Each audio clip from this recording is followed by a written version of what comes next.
So when you read through this passage here in Galatians, one of the things that that is worth noting here in this is Galatians 5, in particularly verses 19, 20, and 21, is there's a long list of don't do this stuff. And you know, when you deal with young people and you say don't do this, you're focused either on the stuff that people are doing all around them that you are fearful that they're going to get sucked into, or the things that you think that they actually might do, because they're the sort of things that people get drawn into. So when you look at this list is a thing. You know, Paul's writing to the Galatians and saying, don't do this stuff, but he's doing so because somebody is doing all these things. There's no reason to prohibit something that nobody is doing, or that no one has thought of doing, that no one appreciates, that no one thinks matters. And so this list of things, when you look here in Galatians 5, 19 through 21, this is a list of things that are going on in the culture. And so why are they going on in the culture? Well, all these things are related in some way to pagan practices and pagan worship from the 1st, 2nd, 3rd, 4th, 5th centuries. In the Roman era in the West, these are the sorts of things that are involved in some of the pagan worship and the things that pagans do. So one of the great mysteries that we deal with in the patristic era as we think about the church in the West is this issue of, well, next slide, how is it that paganism, which is so dominant at the beginning of the 1st century and so imbued into the culture such that everyone's doing it, there are temples, multiple pagan temples in every city across the Roman Empire. Pagan practices are imbued into so much of what people do and how they do it and how they think about it.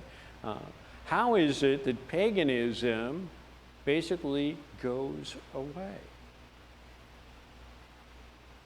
Because you know, pagan practices are everywhere here. So this is from the 19th century. This is a 19th century print, but it's a couple of young women who are engaged in the worship, preparing for at least the worship, stringing garlands here on the idol that they're worshiping. So this is a 19th century picture by an artist. And one of the things that's really interesting when you look at art that goes back is art that's made between about AD 500, functionally kind of the end of the real Roman period in the West, and about 1500, you know, kind of the height of the Renaissance, when people started to become really aware of other cultures outside of Europe. The art that goes in that 500 to 1500 millennium in the West, artists, when they're depicting biblical or ancient scenes, almost always make those people look like they're the people down the street. You know, Dutch art that comes in that period makes all the people in the Bible stories look like Dutchmen, wearing Dutch clothes, walking on the streets of Dutch cities.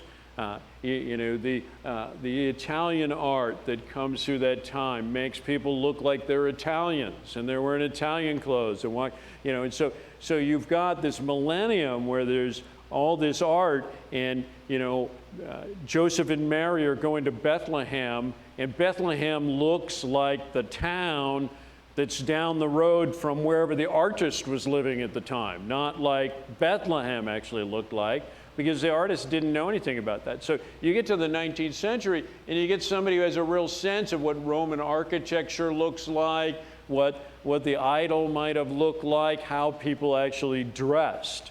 And so, you know, this is an idealization by somebody, but at the same time it's got some really accurate elements to it in terms of the kind of general look. These other two images are things that actually come from the ancient era. There's Marcus Aurelius engaged in making a sacrifice, and a sacrifice to the god Apollo going on here. But both of these are things that were, carved works from that era. So these are things that were made by people that were engaged in pagan worship, in which have lasted down through the ages. And paganism, a lot of strange to that. And the things that people talk about paganism today are not the things that we're talking about when we talk about paganism in the patristic era, in the Roman era. When people talk about pagans today, they're mostly talking about, the guys that build the circles of rocks, the Druids. They're talking about Wicca, nature worship. People who say non-ironically that they are pagans today are people that are kind of nature worshipers. There's not a lot of connection between that and the paganism of the New Testament era and the early church area. The paganism of the early church areas has a lot of variety, a lot of different strains, gods, temples. It is a system with multiple gods where the gods are in kind of a loose hierarchy, very polytheistic. And so, but there's a Greek pantheon with Zeus at the top, and a Roman pantheon with Jupiter at the top, and an Egyptian pantheon with Isis at the top. And for the most part in this era, these are kind of jumbled together. And there are Roman people that would say, oh, well, Zeus is just a different name for Jupiter. It's the same. And other people who would think, well, maybe it's different and maybe I'll do both. But in pagan worship, people kind of picked the gods or goddesses that they liked and patronized the temples that they thought were most interesting or that did the stuff that was most popular or engaging at that point. A lot of mixtures here. Many of the temples actually hosted worship for more than one god. And different parts of paganism, different pagan practices, some of them became more popular and some of them less over time. And the Roman government was fairly successful in integrating the Roman imperial cult, the worship of emperors, particularly in the 2nd century, is part of this. But from Julius Caesar in the 1st century BC up through close to the time of Constantine, the Roman imperial cult is integrated in this as well. And the most successful slices of paganism were what were called the mystery cults. The mystery cults were really like cults today, cult groups today, in the sense that the mystery cults, there were things that were known only to their members. You had to join to get in on the secrets. And then you had to make a higher level of commitment to get into the next level of secrets. And that ought to sound like something like Scientology or even Mormonism really. Has things, there are things that are protected things that you tell to only members, and there are things that people have to become very senior members before they're allowed to know. In Mormon worship today, the Mormon temple is not for non-Mormons to go to, and large parts of the temple are not for most regular Mormons to be in or to be part of the things that go on there. There's a hierarchy of membership. There are shared secrets that are only given to certain people. And so the mystery cults of paganism had expensive or lengthy initiation processes. They were really clubs that had exclusive membership, and people wanted to be able to say, well, I'm in that club. And so there was a desirable thing. And this influences the church to some extent, because people that came out of paganism and came into the church wanted to get that some of that feeling that this is an exclusive thing. We know something that nobody else knows. We have this thing. I'm part of this particular club. And this is a thing that, that in the church we have struggled with to some down through the ages and even today. because our worship is public. Our message is public. You know, you can read our book, the whole thing. We don't have a secret thing. You know, if you join the church, we don't actually tell you secrets. All the stuff that you need to read and go through for church membership, we put on our website. You know, we don't actually have a secret handshake or anything, to the disappointment of some, right? But we don't do that. As Christians, our doors are open. So, but the most successful elements of paganism didn't really operate that way. There were secrets, and there were hurdles that people had to get over, and they had to be initiated. They had to be invited, those kinds of things. And, you know, fraternal organizations have long, in more recent years, have long worked in these same kinds of ways. I've been, over the last few weeks, I've made a bunch of trips back and forth between here and Providence, and there's a billboard up for the Masons up there along Interstate 95. And, you know, there's secrets there. You know, if you become a member, you get in on some of the secrets. And as you go higher, you get more of the secrets. So some of these things really do come from ancient paganism. They're at least inspired by ancient pagan practices. They're aligned with that. So when you think about pagan worship was a major part of the life in Roman cities. When you read 1st and 2nd Corinthians, and you're thinking about the church in Corinth, you got to keep in mind that the Acrocorinth, the big high rocky hill there that overlooks the ancient city, had a road that wound up to the top, and at every flat spot along the way there was a pagan temple. And each of the pagan temples burned incense and had music and did other things to attract attention. And so when you were down in the marketplace at the base of the Acrocorinth, you could hear the music coming from the temples up on the hill. You could smell the incense. They were constantly doing stuff to attract attention. And this is part of the thing about pagan worship, is because pagan temples, the image of the god was inside, but the people were outside. The people were in the plaza or out on the steps in the front, as we talked about when we talked about architecture. So pagan worship was relatively passive in the sense that you came to see the show in many cases, which is why there was so much emphasis on music and incense and sacrifices and feasting and pretty girls and those kinds of things, because they wanted to attract attention and give you a reason to come and then a reason to come back later on. And so pagan temples tended to be competing for your attention in very public ways. As you went past the temple, they were trying to do something dramatic to draw you in. There was some street theater kinds of elements to what pagan priests did and what pagan temples did.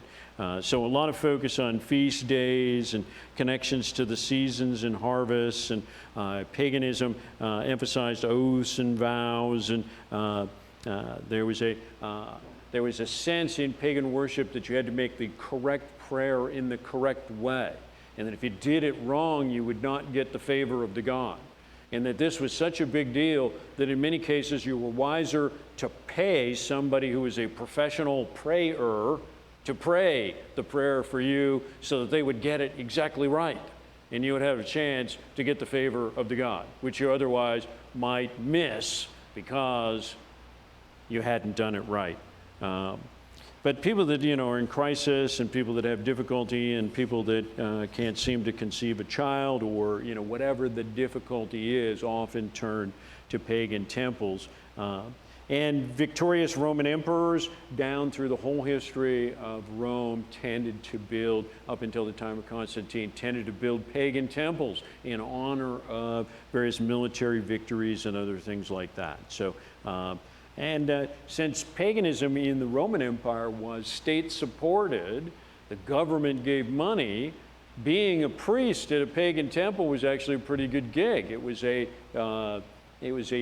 defined income that came from the state. It was a public position that got you some respect, and it gave you control over what kind of music that you wanted the temple to have, and what kind of incense you wanted it to burn, and what kind of food you wanted to serve, and stuff like that. And it's important to keep in mind that in this era, most people, when you went into their home, even if their home was only a couple of rooms, that over in the corner there was a little idol that they worshiped, at least some of the time, as a family. And so that this is built into the fabric of society and very dominant in Roman and Greek culture. That said, paganism is not one thing, it's a whole bunch of things going together. G.K. Chesterton said about paganism, the pagan set out with admirable sense to enjoy himself. But by the end of his civilization, he had discovered that a man cannot enjoy himself and continue to enjoy anything else. So the pursuit of pleasure, which was core to paganism, led to the absence of almost anything else, in the absence of any other value in life. And so a lot of people think that paganism went away after the advent of Christianity in the West because Christians persecuted paganism. There's some of that. Christians viewed pagan temples and pagan practices in their areas, in their neighborhoods, and to some extent in their cities as offensive, and often came out publicly against that. In some cases, there was violence there. But, and the Roman government eventually stopped supporting pagan temples, which was a gigantic financial blow to pagan practices. The government funding stream had been critical to the support of pagan temples and pagan worship. When that went away, a lot of pagan temples ended up closed, because pagan temples did not have regular congregations. They got attention, people came, people enjoyed the thing, they maybe made contributions, and then they went away, and then they went to some other pagan temple's thing next week. And so, since there were relatively few people that were actually directly committed, there was almost no regular giving stream that would really support the pagan temple. And rich people tended to give to pagan temples only because it was socially valuable and socially acceptable. When that became less the case after the time of Constantine, a lot of that dried up as well. So Christianity did destroy paganism, but this is because there are some things about Christianity that are fundamentally superior. And so that's important to keep in mind. And it's important to keep this in mind just from the way that paganism works. The ancient paganism, pagan worship was passive. It was observational. It was mostly you go to see the show. And Christian worship was mostly participative. It was engaged. You participated. You did something. You were part of it. This is a challenge that we have in the church today, right? Churches that come and put on a great show, and people sit in the pew and enjoy the show and go out afterwards and talk about, the music and the smoke machine and the effects and, all that sort of stuff. Those people, for the most part, are not high commitment, right? Those people are pretty low commitment, and when hard times come, they tend to fall away. And so this is one of the reasons why you can have a really big church that there's not a lot of substance there, because if the people are mostly there because the show is great, they're likely to be less commitment. And so, strong churches today are better at getting people committed, getting people involved, and making people feel like they are part of what's going on. Pagan worship is really based on activity. Come to this feast, come to this sacrifice, do this prayer in this way. These elements are the boxes that you check. Christian worship, and particularly early on, was very about relationship, our relationship with Jesus Christ, our relationship with one another. And that's much more powerful as a way of connecting people together, is building relational ties. People came to Christ, people came to the gospel in the early eras because they knew people who turned out to be Christians. And their web of relationship brought them into contact with those kinds of people. The pagan gods, none of the pagan gods, none of the stories about any of the pagan gods, whether you're thinking about the Greek system, the Roman system, the Egyptian system, or otherwise, none of the pagan gods really cared about people at all. All the pagan gods are basically, all the stories that are told, even by pagans, the pagan gods are very self-serving. They're in it for themselves. They're in it for the entertainment. They do stuff because, well, I can do it, whatever. None of the pagan gods cares enough to exert themselves to help you in any way, really. Which is why you got to do things to get their attention. You got to have better music. You got to have better stuff, and it's why you got to do the prayers exactly. Why you've got to do the correct sacrifices, because you're hoping to get the attention of the god and hoping that the god will deign to take a moment to give you their favor and help you out with this thing, which the god may decide, no, I don't like you, and I'm going to spurn you anyway. And so pagans found that they went to worship and hoped that the god would give them some favor. Christians came and said, there is a God who loves you and who wants to give you grace.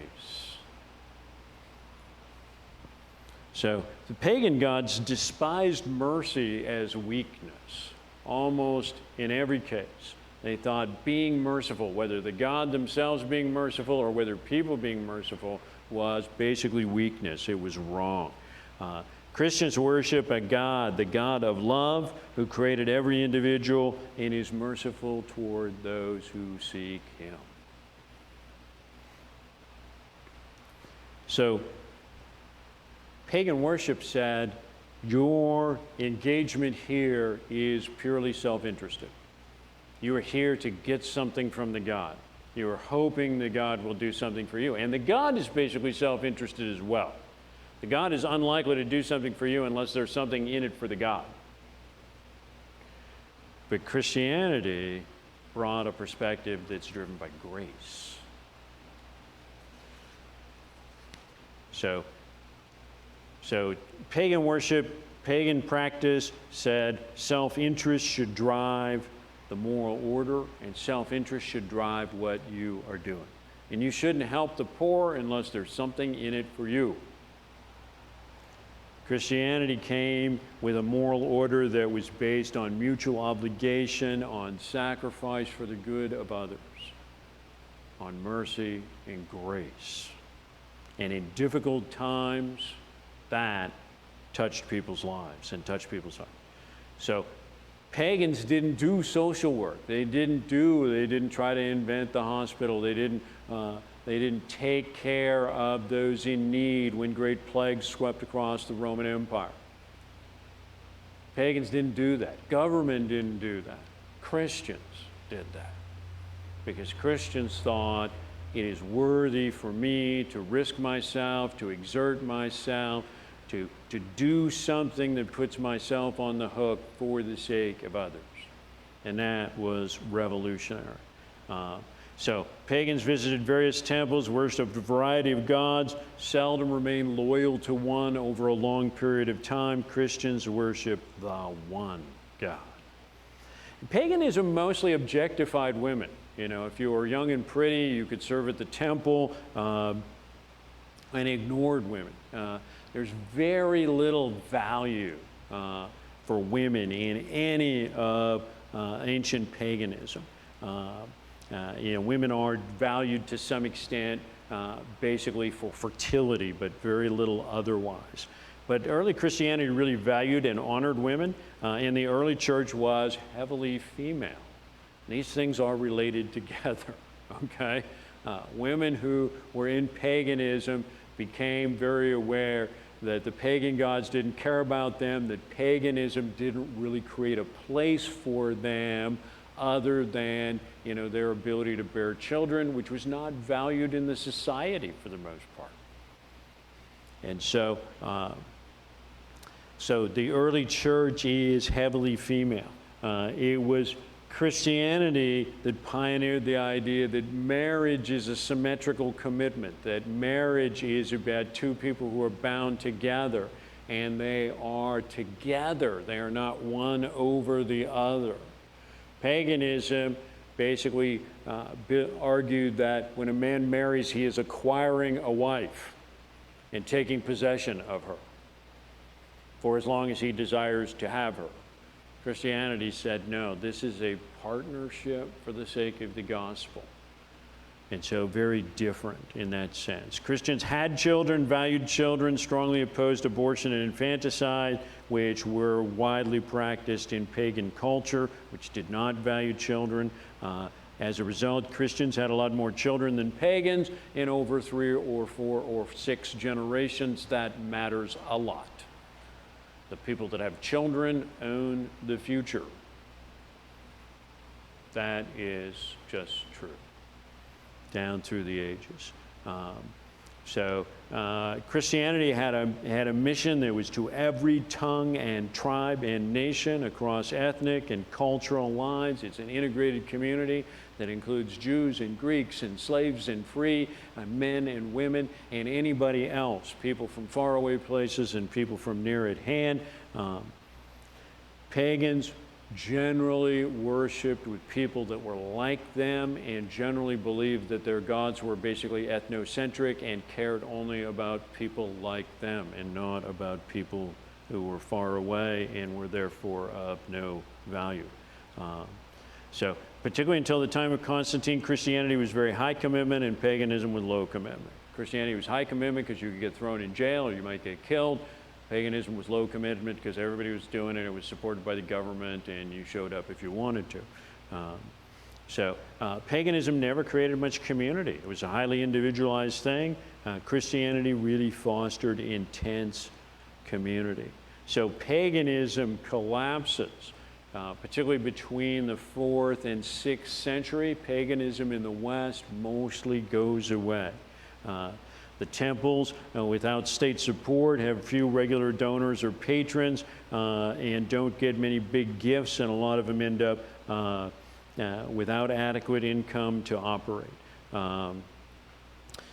Emperors mostly identified as Christians. It became socially important to do that. Many temples got demolished to make space for other things or were converted to other kinds of new uses.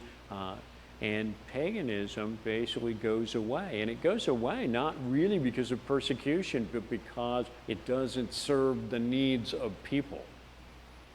It's not what people need to navigate this life in a way that Christianity is.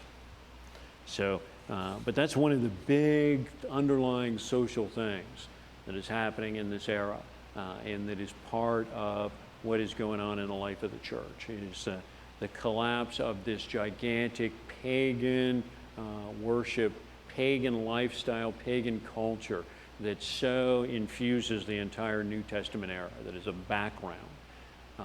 And yet, 5 centuries on, it has basically vanished, with the exception of some temples that are left over and standing empty. So, next slide. Another thing that happens here as we think about beginning in the 2nd century, but up through the 4th, 5th, and into the 6th century, is Manicheanism. And we think when you hear that term today, when people start talking about Manichean, they mean a binary where there is good and there is evil. And there's no gray, there is no nuance, there is no maybe, there is good and there is evil. And in this country, President George W. Bush was often accused of being a Manichean in our public life. This was much in the press. during his term of office, because he uses, the axis of evil. You're with us or you're against us kinds of things. There is good and there is bad kind of stuff. And there's a strain of that in American foreign policy going back, 2 centuries. There are the good guys and there are the bad guys. And Manicheanism is the place where these ideas really come from in the ancient world. Mani was a Parthian prophet in what was then Sassanid Persia. We say Sassanid Persia because the Persian Empire that you read about in the Old Testament is the empire, the Darius the Mede, remember that? Okay. That empire was destroyed by Alexander the Great. The empire that the Greeks fought against, Alexander the Great conquers the East, and when he dies, he sets up successor kingdoms. Sassanid Persia is the Persia that eventually rose after the Greek kingdom that Alexander the Great had imposed on that whole Central Asian area, had fallen into corruption and eventually fallen apart. So the Sassanids are kind of the new Persian Empire, the later Persian Empire. In the 3rd century, a guy named Mani shows up there and proclaims himself a prophet. And he tries to take ideas that are borrowed from Christianity and Buddhism and Zoroastrianism and a little bit from Judaism and make a syncretistic thing out of that, with proclaiming himself as the new apostle. And that he, as the new apostle, is a successor to Zoroaster, who founded Zoroastrianism, Buddha, and Jesus. That Mani is the successor to all 3 of them. And that all 3 of them are the guys who came to tell us that Mani was going to come and that he was going to be the real, true apostle. So anyway, so there's some there's a Gnostic element to this, a great dualistic cosmology, a good spiritual world of light, and an evil material world of darkness, and some revering of Zoroaster and Buddha and Jesus as the forerunners of Mani. But the concept here is that the world is in a constant pitched battle between the forces of God and the forces of the devil. And that God and the devil are kind of on the same level. That creation is the outgrowth of the interaction, the fight between God and the devil. That they both have their fingerprints on creation. And that the world is marked by both good and evil, and that the good stuff comes from God and the evil stuff comes from the devil, and they're locked in this fight, and we're stuck in the middle, and we need to make choices based on that so that we will be aligned with the good and not with the evil.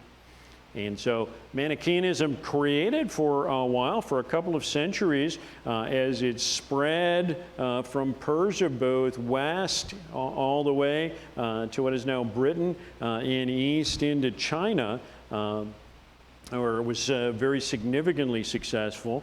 But Mani built an organization that had a single leader who was Mani and then his various successors, and then a hierarchy of apostles, bishops, and presbyters. Now, where did he get that? These ideas are mostly borrowed, huh? And this spread very quickly in the Aramaic and Syriac-speaking regions of the East. But Manicheanism was a major religion of the 4th through the 7th century, and in the 5th and 6th century, it was the principal rival of Christianity. So the Roman Empire eventually began persecuting it before Constantine, and it faded out there. Persia later persecuted it. Manicheanism actually survived in China into the 14th century. But basically all the early writings of Manicheanism are lost. So why do I care about Manicheanism? Well, there was a guy who spent a decade in Manicheanism. He was the most significant figure in the church between Paul and the Reformation. And a guy who was a Manichean for 10 years and then rejected it for Christianity was named Augustine. But he spent 10 years trying to track this down. And when he finally met the great Manichean prophet of the West who was going around explaining Manicheanism, after 10 years of pursuing this, Augustine thought, this guy's an idiot, and he doesn't know anything. And I've wasted a decade of my life pursuing something that just ain't so.